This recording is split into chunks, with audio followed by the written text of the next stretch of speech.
ओम शांति। तो आज हमारी भट्टी का तपस्या का दिन है 16वां और आज की मुरली है 29 मार्च 1981 की। मुरली का टाइटल है ज्ञान का सार मैं और मेरा बाबा। तो जैसे कि हमने कहानी सुनी कि एक प्रवचन के अंदर एक व्यक्ति गया, महात्मा जी प्रवचन कर रहे हैं। प्रवचन पूरा होने के बाद में वो बहुत खुशी खुशी के अंदर महात्मा जी के सामने जाता है और जाकर के उस बड़ी सारी भीड़ के अंदर बोलता है कि मुझे तो आज ऐसा अनुभव हुआ जैसा अनुभव पहले कभी भी नहीं हुआ था। तो महात्मा जी भी बहुत खुश होते हैं उसकी बात को सुन करके कि ऐसा क्या अनुभव हो गया। तो वो कहते हैं कि मेरी बहुत पुरानी बीमारी है, जो बीमारी डॉक्टर से किसी से भी ठीक नहीं हुई, लेकिन आज के प्रवचन में बैठे बैठे आपके बोलते बोलते ही वो बीमारी का समाधान हो गया। तो महात्मा जी बोलते हैं कि अच्छा, वो तो फिर बताओ ऐसी कौन सी बीमारी का समाधान आज के प्रवचन में हो गया। तो व्यक्ति बोलता है कि मुझे बीमारी थी अनिद्रा की, मुझे नींद नहीं आती है गोलियां खाने के बाद भी, लेकिन जैसे ही आपका प्रवचन शुरू हुआ ऐसे ही मैं गहरी नींद के अंदर चला गया और लगभग 3-4 घंटे तक मैं गहरी नींद में सोया हूँ। तो ये एक बहुत बड़ा चमत्कार है, मेरे साथ बहुत बड़ा अनुभव है। बाबा ने आज की मुरली के अंदर कहा कि हमने बहुत ज्ञान का विस्तार सुन लिया। सुनते सुनते सुनते सुनते हम बच्चे भी कभी कभी कौन सी नींद में चले जाते हैं, गहरी नींद में चले जाते हैं। कि जैसे बाबा ने आज बोला कि बोलते जाएं और फिर कहें आगे से मैं नहीं करूँगी, फिर नहीं करेंगे, फिर नहीं करेंगे। तो ये भी बोलने की क्या लग जाती है, आदत लग जाती है। तो करते भी जाएंगे और फिर नहीं करेंगे, ये बोलते रहते हैं। इसी प्रकार बाबा से सुनते भी जाएंगे, विस्तार में भी जाएंगे ज्ञान के, परंतु उस ज्ञान के विस्तार को सार रूप में अपने जीवन पर प्रैक्टिकल धारण नहीं कर पाते हैं। इसलिए आज की मुरली को बाबा ने सिर्फ 2 शब्द के अंदर डाला है। बाबा ने कहा कि ये 2 शब्द हैं जो बच्चे भी याद रख सकते हैं, ये 2 शब्द हैं जो ज्ञान और अज्ञान के जीवन में भी हर काम के अंदर ये 2 शब्दों का यूज किया जाता है। वो 2 शब्द कौन से, मैं और मेरा। हम किसी भी संसार के किसी भी कोने के अंदर, किसी भी प्रोफेशन के अंदर हैं, तो वहां पर ये 2 शब्द हमें काम में लेने ही पड़ते हैं। कौन से, मैं और मेरा। तो ये 2 शब्द बाबा ने कहा जब आप बोलते हो तो मैं उस समय कौन से सार वाली स्मृति में आ जाओ, विस्तार में ना जाकर के सार में आ जाओ। मैं श्रेष्ठ आत्मा, मैं ब्रह्मा कुमार, ब्रह्मा कुमारी, मैं ज्योति बिंदु, इन कर्मेंद्रियों द्वारा ये कार्य कराने वाली हूँ। बाबा ने कहा पहले ये पाठ पक्का करो। तो विस्तार को बाबा ने किस में किया है, सार में, क्योंकि सुन बहुत लिया ना हमने, और सुनते जा रहे हैं, सुनते जा रहे हैं, सुनते जा रहे हैं। सुनते जाते जाते अगर हम बार बार में साइड में एक ये गीत भी चला रहे हैं कि पढ़ तो रही हूँ पर याद तो कुछ रहता नहीं है, सुन तो रही हूँ पर याद तो कुछ रहता नहीं है, कर तो रही हूँ परंतु प्रैक्टिकल में कोई धारणा तो हो नहीं रही है। अगर साइड में ये वाला गीत चलता रहेगा तो सब कुछ सुनने के बाद भी वो पॉइंट हमारे जीवन में उतरेंगे नहीं। इसके लिए बाबा ने आज की मुरली को सार में, सभी पॉइंट्स का सार है। मैं बोलो तो मैं ज्योति बिंदु आत्मा, इन कर्मेंद्रियों से कर्म कराने वाली हूँ, और जब मेरा शब्द बोलो तो उस समय एक बाप, दूसरा ना कोई। मेरा शब्द में सिर्फ एक ही मेरा है, और वो कौन है, मेरा बाबा। बाकी उसके अलावा कोई भी मेरा नहीं है। तो ये आज प्रैक्टिकल में जब ये पहले भी हमने कार्य लिया हुआ है, गृह कार्य, कि पूरे दिन में जब मैं और मेरा बोलेंगे तो उस समय इन 2 स्थितियों में टिकेंगे। तो जब बोलेंगे मैं तो याद रखेंगे मैं ज्योति बिंदु आत्मा इन कर्मेंद्रियों से ये कार्य करा रही हूँ। जैसे अभी कौन सा संकल्प करेंगे, मैं ज्योति बिंदु आत्मा इन कानों से मुरली सुनाने का कार्य करवा रही हूँ, कर रही हूँ। ये कौन कर रही हूँ, मैं आत्मा इन कानों से। अगर अभी अभी आप डिसाइड कर लो कि नहीं जाती हूँ, घर जाके पढ़ लूँगी, आपके सोचने से, आपके मतलब मन के सोचने से, बुद्धि के निर्णय करने से क्या इन कानों को सौभाग्य मिलेगा बाबा की अभी की ये वाणी सुनने का? तो नहीं मिलेगा, नहीं मिलेगा। इसके लिए पहला ये और दूसरा ये कि मेरा बाबा। तो बाबा ने कहा ये 2 शब्द पक्के करो। मेरा कहने से उसमें अनेक प्रकार का मेरा समा जाता है। तो 2 शब्द स्मृति में लाना मुश्किल है या सहज है? मुश्किल है या सहज है? बाबा ने कहा ये 2 शब्द तो छोटा सा बच्चा भी याद कर सकता है, आप तो फिर नॉलेजफुल होना। तो नॉलेजफुल 2 शब्द याद ना कर सके ये हो सकता है क्या? और बाबा ने कहा इन्हीं 2 शब्दों से माया जीत बनेंगे, निर्विघ्न बनेंगे, मास्टर सर्वशक्तिमान बनेंगे। कितना सुंदर बाबा ने कहा, सिर्फ मेरा बाबा बोला और इसमें सारा मेरा समा गया। मेरा सेवा केंद्र, मेरे जिज्ञासु, मेरी सेवा, बाबा मुझे ये नहीं आता, बाबा मेरा ये कैसे होगा, बाबा मेरे बच्चे, बाबा मेरा घर, ये सारा मेरा किस में समा जाता है? एक मेरा बाबा में। तो बाबा कहते हैं बच्चे तुम चिंता मत करो, तुम्हारा बाप बैठा है। तो मेरा बाबा बैठा है और मैं कौन सी आत्मा हूँ? फिर से पक्का कराओ। मैं श्रेष्ठ आत्मा, मैं ब्रह्मा कुमार, ब्रह्मा कुमारी और मैं इन कर्मेंद्रियों के द्वारा कार्य कराने वाली आत्मा हूँ, ज्योति बिंदु आत्मा। और दूसरा मेरा बाप। बाबा ने कहा कि मेरा बाप तो एक ही है, बाकी माया का मेरा बहुत लंबा चौड़ा है। एक के आगे माया के 1000 रूप, एक के आगे माया के 1000 रूप समाप्त हो जाते हैं। ऐसे माया जीत बन गए हो। माया को तलाक देने में टाइम क्यों लगता है? सेकंड का सौदा है, छोड़ो तो छूटो। माया को कितने सेकंड में छोड़ सकते हैं? एक पल में, एक सेकंड में। तो बाबा ने कहा वो नहीं छोड़ेगी आपका पीछा, आप ही को छोड़ना पड़ेगा। तो पहला पाठ पक्का करना है। दूसरे को पढ़ाते भी हो फिर भी भूल जाते हो, दूसरों को कहते हो याद करो और खुद भूल जाते हो। बाबा ने कहा कौन सी डेट फिक्स करेंगे अब भूल बनने की, कि जिस दिन हम भूलेंगे नहीं वो कौन सी तारीख होगी, ऐसा बाबा ने कहा। और बाबा ने जब बात करी सेरेमनी की कि वो कौन सी डेट होगी जिस दिन हम अबूल बन जाएंगे, तो बाबा ने उदाहरण दिया कहीं पर प्रदर्शनी या मेला होता है, कोई भी बड़ा कार्यक्रम होता है बाबा की सेवाओं का, तो वहाँ पे वीआईपी गेस्ट को बुलाते हैं और रिबन लगाते हैं। उस रिबन के द्वारा उसकी क्या होती है? रिबन, हाँ, वो कटिंग होती है, सेरेमनी होती है। और वो कटिंग किसके द्वारा होती है? कैंची के द्वारा। कैंची को पकड़ने के कितने वो होते हैं स्थान बने हुए? 2 होते हैं ना। तो 2 स्थानों से अंगूठा और अंगुली से पकड़ करके फिर ऐसे उसको काट देते हैं। तो बाबा ने भी बोला कि तुम्हें भी डेट फिक्स करनी है माया से छुटकारा प्राप्त करने के लिए, समस्याओं के बंधन को काटने के लिए। और काटने के लिए हमें भी कैंची के 2 हाथ मिले हैं, एक है ज्ञान और दूसरा है योग। तो वो भी 2 तरफ मिलती है जब कैंची कटती है। तो ज्ञान और योग दोनों के मेल से माया की समस्याओं को खत्म किया जा सकता है। तो ये खुशखबरी सबको सुनाओ, आज इसी समस्या के बंधन को काटने का दिन है। 1 सेकंड की बात है, तो तैयार हो ना? जो सोच करके फिर ये बंधन काटेंगे वो हाथ उठाओ। तो बाबा ने फिर आगे मुरली में बोला इसी फरिश्तों, तो अभी अगर ऐसा करेंगे तो सभी क्या दिखेंगे? फरिश्ते दिखेंगे। और इसी फरिश्तों के द्वारा फिर देवता प्रकट हो जाएंगे। फरिश्तों का देवताएं भी इंतजार कर रहे हैं, वो भी देख रहे हैं कि हमारे आने के लिए योग्य स्टेज तैयार है। फरिश्ता और देवता दोनों का लास्ट घड़ी में मेल होगा। ये बाबा ने ड्रामा कर ऐसे बताया। तो संपूर्ण रूप और हमारा यहाँ का जो स्वरूप है, जब दोनों एकदम से मिल जाएंगे तो बाबा ने कहा वो समय कौन सा होगा? नई दुनिया के आने का। आपका ही देवपद आपका इंतजार कर रहा है फरिश्तों को वरने के लिए। फरिश्तों की प्रवेशता संपन्न शरीरों में होगी ना, तो वो इंतजार कर रहे हैं कि ये 16 कला संपन्न बने और वरमाला पहने। तो कितनी कलाएं तैयार हुई हैं?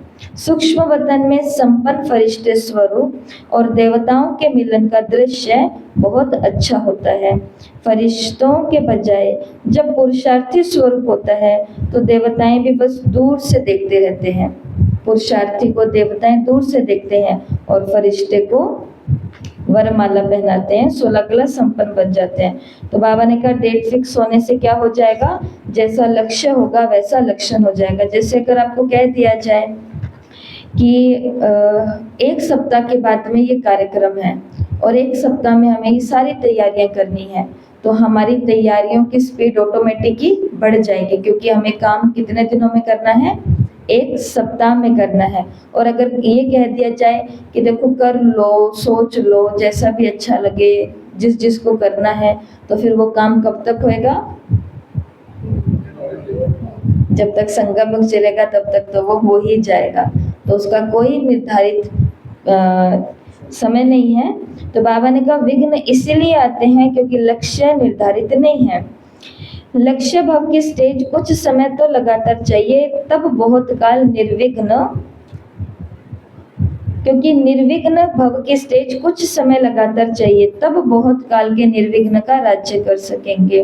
तो बाबा ने कहा भी समस्याओं के और समाधान के भी नॉलेजफुल हो गए हो।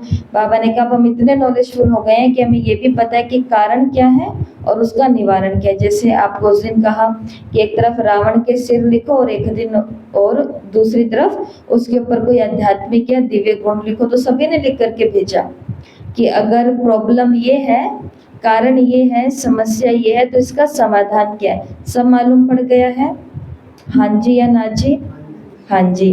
तो बाबा ने कहा कि आपको तो अब समस्या का भी मालूम पड़ गया और समाधान के भी नॉलेजफुल हो गए हो। जो बात किसी से पूछते हो उससे पहले ही नॉलेज के आधार से खुद ही समझ जाते हो। किसी से पूछते हैं मेरा योग नहीं लगता, मैं क्या करूं, तो ये पूछने से पहले क्या हमें जवाब नहीं मालूम। मैंने आपसे पूछा कि मेरा योग नहीं लगता, मैं क्या करूं, तो ये जवाब मैं आपसे पूछ रही हूँ, क्या इसका उत्तर मुझे नहीं मालूम कि क्या करना है। क्या है इसका उत्तर, कारण क्या है इसका ना लगने का, क्या चल रहा है अंदर। हाँ, कि आपके अंदर दीदी, आपके अंदर चल क्या रहा है, क्यों आपका योग नहीं लग रहा। जरूर आपके अंदर कोई व्यर्थ की बात चल रही है, जरूर आपको कोई चिंता है, जरूर कोई और प्रॉब्लम है। पहले आप उसको बाहर निकालो, फिर योग लग जाएगा। या फिर उस बात को ही आप बाबा को अर्पण कर दो, सामने वाला हमें ये बताएगा। लेकिन क्या हमें ये बात नहीं मालूम, मालूम है। आप अपना कोई निजी प्रश्न पूछो, कोई है ऐसा प्रश्न जो पूछना चाहते हो। यहाँ पे बैठे हुए किसी के मन में कोई प्रश्न है? पूछो।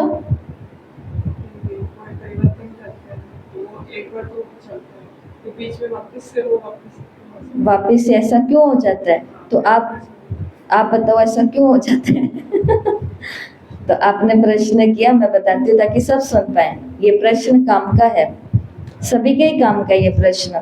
तो प्रश्न आत्मा को ये उठता है कि हम एक परिवर्तन लाते हैं। जैसे परिवर्तन लाए कि हमको रोज मुरली का होमवर्क करना है। ये हमने 4 दिन तक किया, लेकिन 5वें दिन फिर से ये हमसे छूट गया। फिर हमने 1 सप्ताह के बाद कोशिश की, फिर हमने 2 दिन किया, फिर ये छूट गया। ये सिर्फ एक उदाहरण है। प्रश्न ये है कि परिवर्तन लाते हैं, वो थोड़ी देर होता है, लेकिन फिर से वो रुक जाता है। तो ऐसा क्यों होता है, तो ऐसा क्यों होता है आप बताओ। जिन्होंने प्रश्न पूछा कोई बताएंगे ऐसा क्यों होता है, फिर हम बताएंगे। पता तो है सभी को, हम बोलेंगे तो आप कहोगे हाँ यही तो थी बात। अलबेलापन, करने का मन क्यों नहीं करता, इसलिए फिर से। तो ये होता क्यों है, अपने स्कूल के समय में जाओ, जैसे हमारे साथ होता था। स्कूल के दिनों में हम सभी बच्चों के साथ क्या होता है, 15 दिन की सर्दियों की छुट्टी लगी, 15 दिन की सर्दियों की छुट्टी हुई। कई बच्चे होते थे तो जो क्या करते थे, पहले दिन ही सारा होमवर्क किया, आप 14 दिन एकदम मजे, खूब खेलेंगे, खूब मजे करेंगे, नो टेंशन, बढ़िया नानी के घर जाएंगे, सब कुछ कर लेंगे वो। और कई बच्चे होते थे जो कहते थे कि 15 दिन पढ़े ना, लास्ट के 5 मिनट सारा होमवर्क चक दूंगी मैं, कर लूंगी। तो पहले 10 दिन बहुत एंजॉय किए, लास्ट के 2 दिन मम्मी की तबीयत खराब हो गई, पापा ने कहा कि उधर जाना है, तो घूमने फिरने में और कोई इधर उधर के काम करने में लगे। लास्ट में बच गए 3 दिन में से 1 दिन तो समझने में लग गया। ये समझने में लग गया कि होमवर्क मेरा तो सारा ही रहा हुआ है, इसको शुरू कहाँ से करूँ, मैं तो भूल ही गई। कि मैडम ने बोला क्या क्या था करने के लिए, सर ने बोला क्या क्या था करने के लिए। फिर सोचा कि कोई बात नहीं, फिर 2 दिन पड़े हैं ना, सारा कर लूँगी। अगला दिन आया तो दोस्त को फ़ोन किया, सहेली को फ़ोन किया, सहेली से पूछा कि भाई तुमने कर लिया? हाँ जी कर लिया। तो मुझे कोई नोटबुक और पकड़ा देना, मैं भी देख देख करके कर लूँगी। अब एक दिन तो नोटबुक पकड़ने में लग गया, उसके घर जाने में। अब दिन कितना रह गया? 1। अब वो ऑटो में बैठते बैठते स्कूल पहुँचते पहुँचते भी क्या कर रहे हैं, क्योंकि अब तो मजबूरी हो गई है, अब तो करना पड़ेगा। तो 14 दिन कहाँ निकल गए, करेंगे करेंगे करेंगे। तो यही है, परिवर्तन हमारे अंदर आता है, लेकिन वो परिवर्तन लंबा क्यों नहीं चलता, ये तो हमें अपने मन को समझना पड़ेगा। परिवर्तन, अगर बड़ा संस्कार में परिवर्तन चाहिए तो 3 महीना तो जोर जबरदस्ती करके उसे हर हाल में करना पड़ेगा। एक माता कहती थी कि मैं सेंटर पर रोज नहीं आ सकती हूँ, मतलब मन सा नहीं होता है, नहीं हो पाता है। तो उन लोगों को हमने याद है कि राय दी थी कि आप 3 महीना लगातार कैसे भी करके आओ, उसके बाद हम आपको नहीं कहेंगे आने के लिए।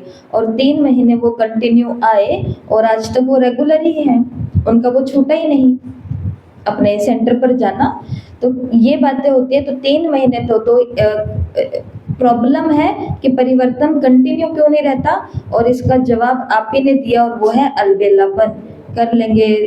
अब होमवर्क, अब कई कई माताओं को, अब देखो मैं इधर होमवर्क भेजती हूँ, अभी तक तो क्लास भी नहीं भेजा, कुछ नहीं किया, सिर्फ बोर्ड नहीं है, सिर्फ बोर्ड जाता है तो बोर्ड के अंदर होमवर्क लिखा हुआ होता है, इतने में 1-2 लोग होमवर्क करके भेज देते हैं, इतने में, क्योंकि मुरली उन्होंने पढ़ी हुई है रात की, होमवर्क समझ में आ रहा है, 21 वो शब्द लिखने हैं जो बाबा ने मना किए हैं बोलने के लिए, ये 7 गुणों के चित्र बना करके भेजने हैं और ये करना है।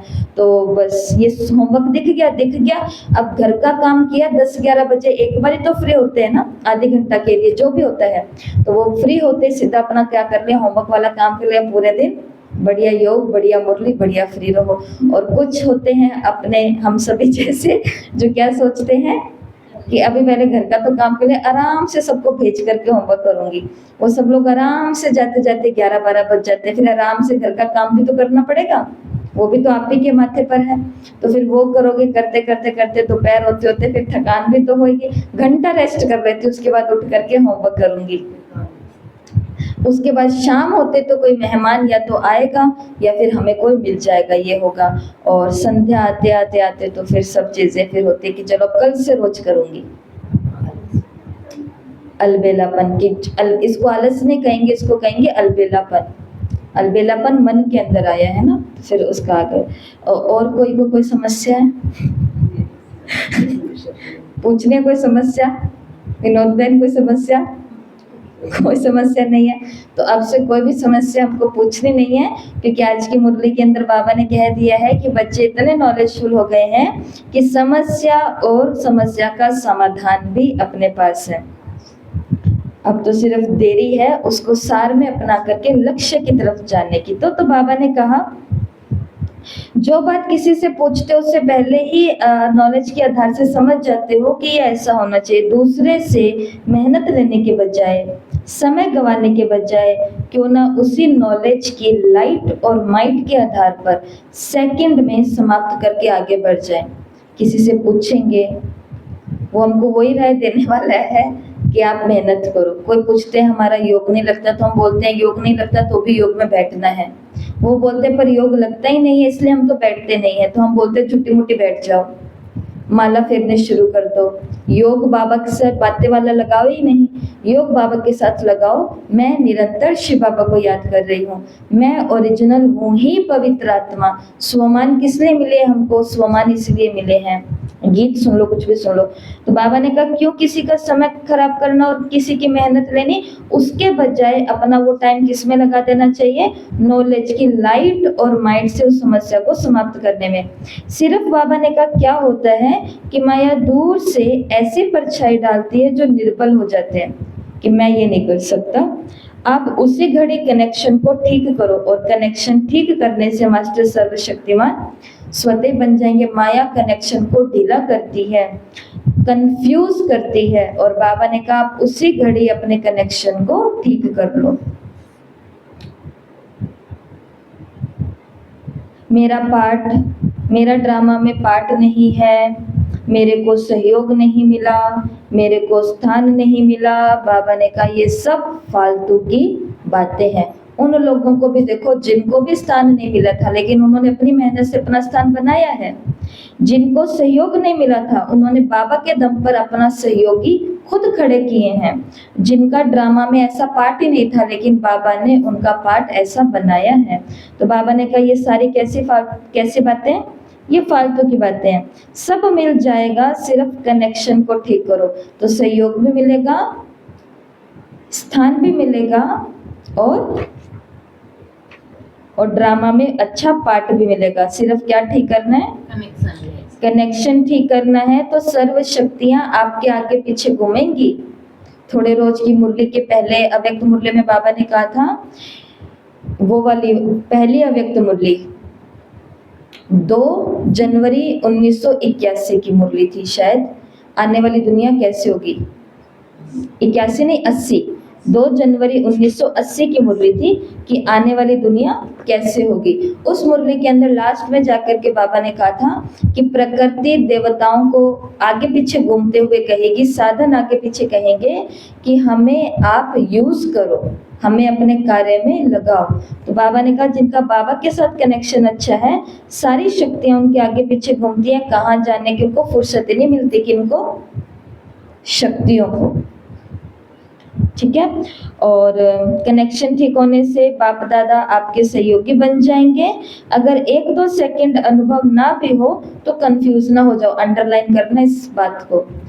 एक बैठे योग नहीं लगा 1-2 मिनट तक, तो फिर क्या हो गए, कंफ्यूज हो गए, मेरा तो योग ही नहीं लग रहा, इससे बढ़िया कोई काम ही कर लूं, इससे बढ़िया होमवर्क ही कर लूं, इससे बढ़िया कुछ और ही कर लूं। बाबा ने कहा 1-2 मिनट अगर अनुभव ना हो, 1-2 सेकंड, तो फिर कंफ्यूज नहीं होना। थोड़ा सा जो टूटा हुआ कनेक्शन है उसको जोड़ने के लिए 1 सेकंड या मिनट भी लग जाता है, कोई बात नहीं। तो हिम्मत नहीं हारो, निश्चय के फाउंडेशन को हिलाओ नहीं। तो क्या बोलते हैं हम, हमारा योग नहीं लगता तो कनेक्शन, मेरा तो योग नहीं लग रहा। कमजोर नहीं हो जाओ, सहयोग की मांग नहीं करो, कंप्लेन नहीं करो, प्रोग्राम सेट करो, क्या करूं कैसे करूं, घबरा नहीं जाओ, लेकिन संबंध के आधार से, सहयोग के आधार से करते जाओ। फिर बाबा ने सीढ़ी ऊपर नीचे करने का बोला कि कभी ऊपर होते कभी नीचे होते, और बाबा ने कहा मेरे बच्चे डांस बहुत अच्छा करते हैं। कौन सा डांस, कौन सा डांस अच्छा करते हैं बच्चे, मुरली पढ़ी है रात को। तो बाबा ने कौन से डांस की बात कही, मुरली पढ़ी है रात को, मुरली पढ़ी है। तो बाबा ने कौन से डांस की अच्छी कही, बच्चे घबराने के डांस बहुत अच्छे करते हैं, घबरा बहुत जल्दी जाते हैं ना हम सभी बच्चे। तो बाबा ने कहा कौन से डांस बहुत अच्छे करते हैं, घबराने के डांस अच्छे करते हैं। मास्टर नॉलेजफुल हो तो फिर ये वाली डांस क्यों करते हो। सच्चाई और सफाई की लिफ्ट के कारण आगे भी बहुत बढ़ रहे हैं, ये विशेषता तो नंबर 1 है। इस विशेषता को देख बाप दादा खुश होते हैं। अब सिर्फ घबराने की डांस को छोड़ दो तो बहुत फास्ट हो जाएंगे। तो बाबा ने कहा कि सच्चाई सफाई के कारण आगे भी बढ़ रहे हैं, पुरुषार्थ भी तो देखो कितना अच्छा कर रहे हैं। नहीं तो सुबह की मुरली के बाद में फिर से सुबह की ये दूसरे मुरली में बैठना, फिर रात को पढ़ाई करना, फिर दिन में होमवर्क भेजना, फिर क्लास में कुछ प्रश्न पूछा जाए तो उसका उत्तर देना, फिर एक्स्ट्रा सेवाएं करना, ये सब कुछ अगर कर रहे हैं तो बाबा के प्रति सच्चाई सफाई तो है ही ना, आगे तो बढ़ रहे हैं। लेकिन साथ में कौन सा डांस करने लग जाते हैं, घबराने का। अभी बोल दिया जाए कि जो ये 15 मुरलियां आपकी हुई है 16 दिनों में, इन 15 मुरलियों का कल टेस्ट है। 15 मुरलियां, 50 प्रश्न, टेस्ट देना अच्छा लगता है। और अगर कह दिया जाए कि टेस्ट कल ही है तो फिर घबराने के डांस करेंगे कि दीदी 1 सप्ताह तो देते कम से कम हमको पढ़ने के लिए, 2 दिन तो देते दीदी, आपने तो सीधा ही कल का दे दिया। और नहीं, तो बाबा ने ऐसे हर बात के अंदर देखना है। घर पे कोई छोटी मोटी परिस्थिति आ गई, मधुबन जाना है, घर में किसी ने बोल दिया नहीं जाना, तो फिर कौन सी डांस करते हैं, फिर कौन सी डांस करते हैं, घबराना नहीं, किसी ने बोला कि तुम सारा दिन बैठ करके पूरा दिन घर के अंदर योग करती रहती हो, कुछ हो तो रहा नहीं है हमारा, तो कौन सी डांस करते हैं? सच्चे हैं, साफ हैं, आगे बढ़ रहे हैं, बाबा ने सर्टिफिकेट दिया है, लेकिन साथ में कौन सी डांस बहुत जल्दी शुरू कर देते हैं?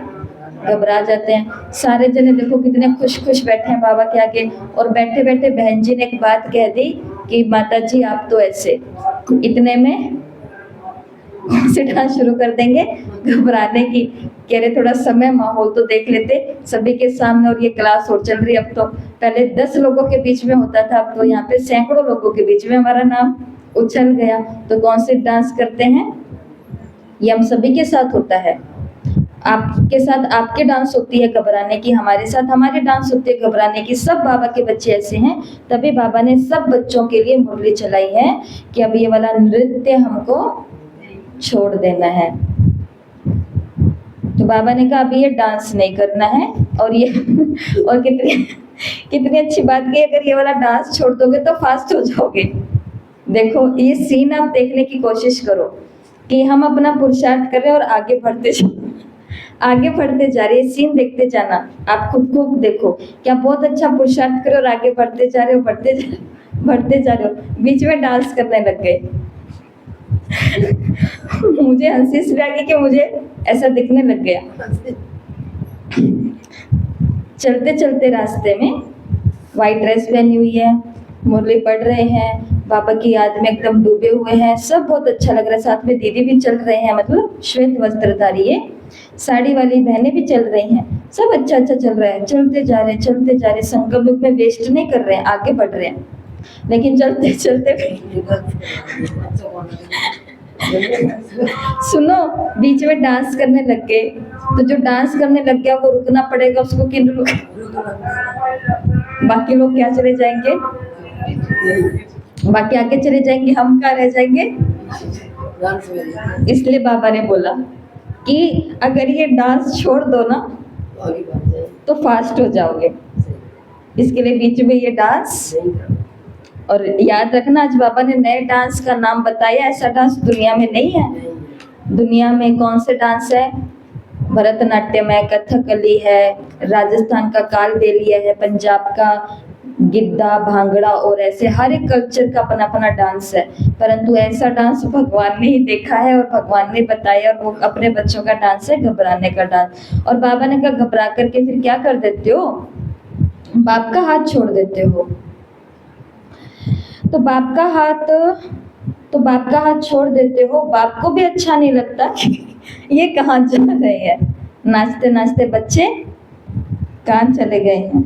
बाप के हाथ में हाथ दो तो फिर घबराने की डांस नहीं होगी। तो बाबा ने कहा बाबा से प्यार करो, अब ये डांस नहीं करो।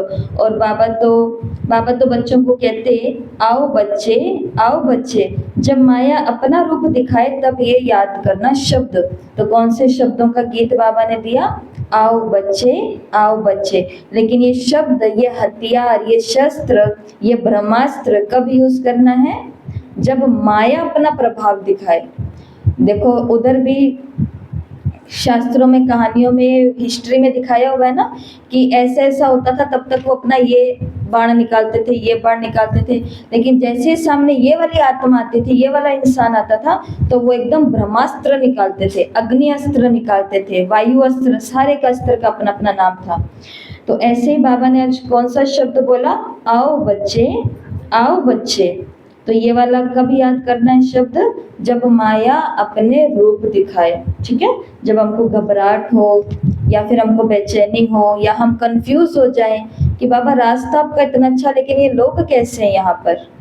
बाबा आप इतने प्यार के सागर हो, लेकिन ये सब लोग हमसे ऐसे गंदे शब्दों में, भड़कीले शब्दों में, तेज शब्दों में क्यों बातें करते हैं?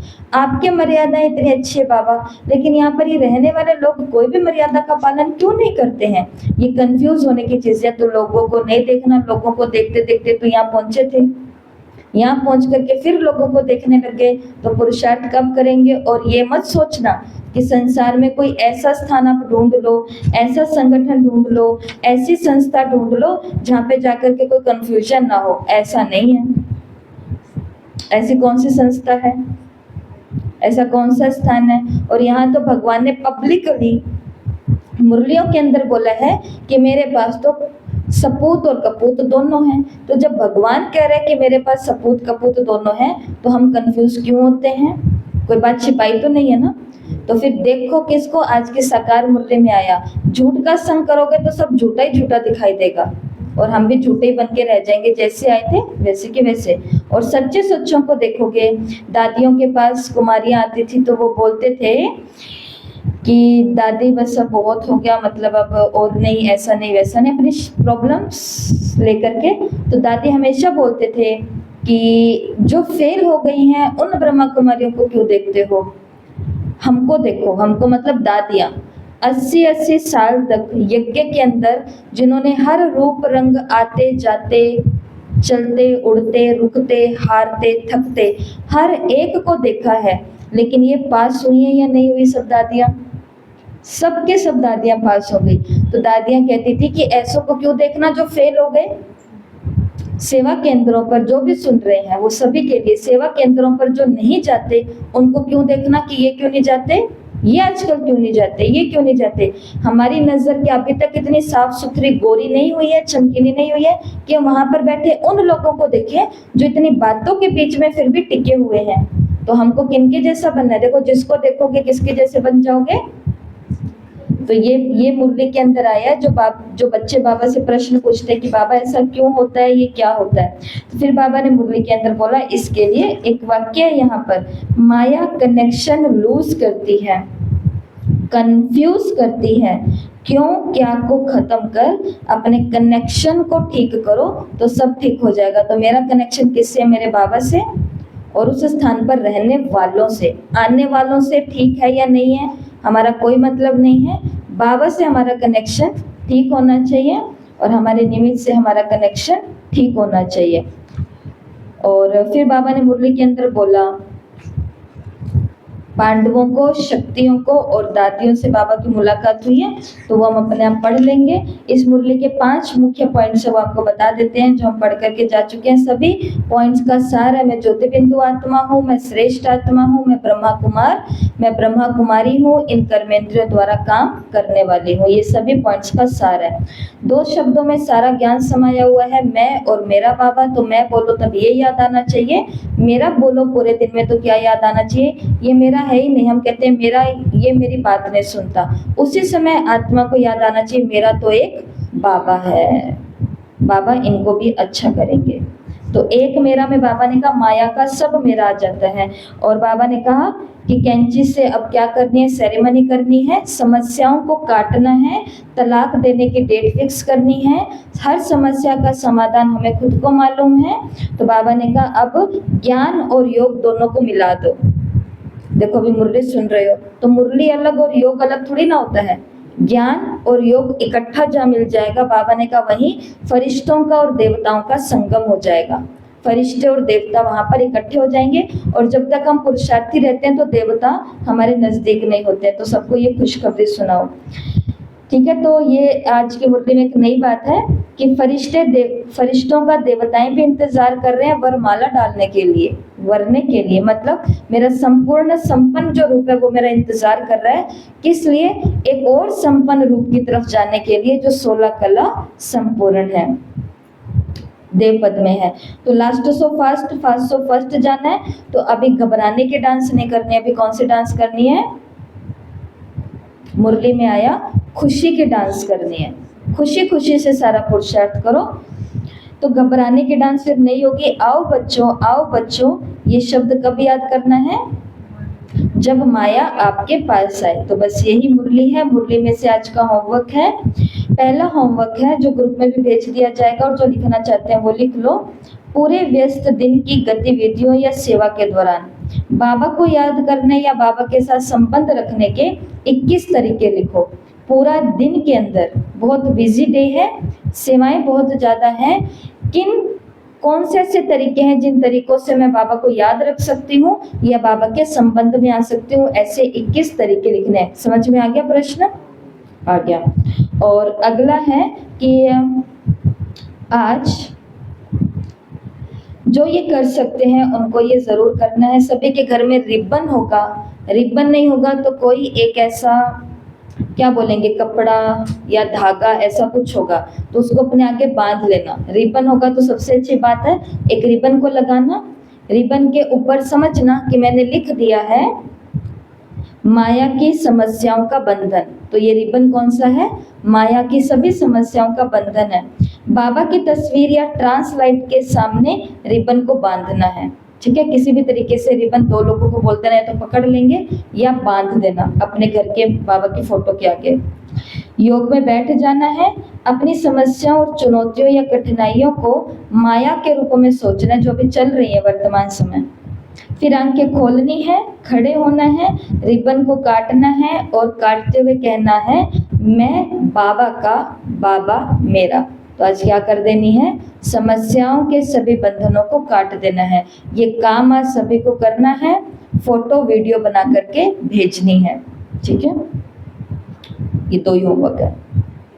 मुरली को एक बार और पढ़ना घर जा करके, और बाकी कल भी कहा था सभी को होमवर्क करने के लिए और भेजे हैं। बहुत अच्छे अच्छे चित्रकारियां कर करके भेजी हैं, बहुत अच्छे होमवर्क करके भेजे। कल का क्या था होमवर्क?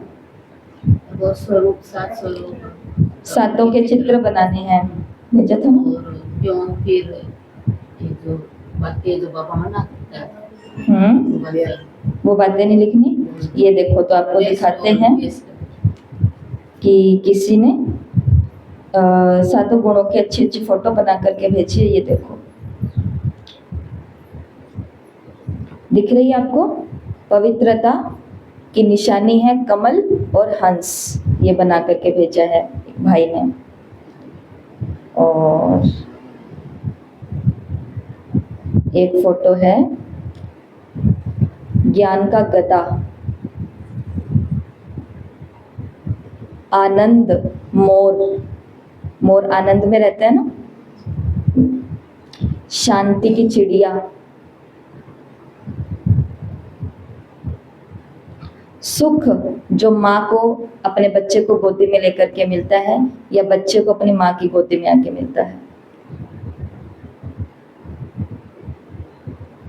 और फिर ये खुद का फरिश्ता स्वरूप जो बाबा के पास जा रहा है, मेरा बाबा, मेरा बाबा, मेरा बाबा करते करते उड़ते हुए।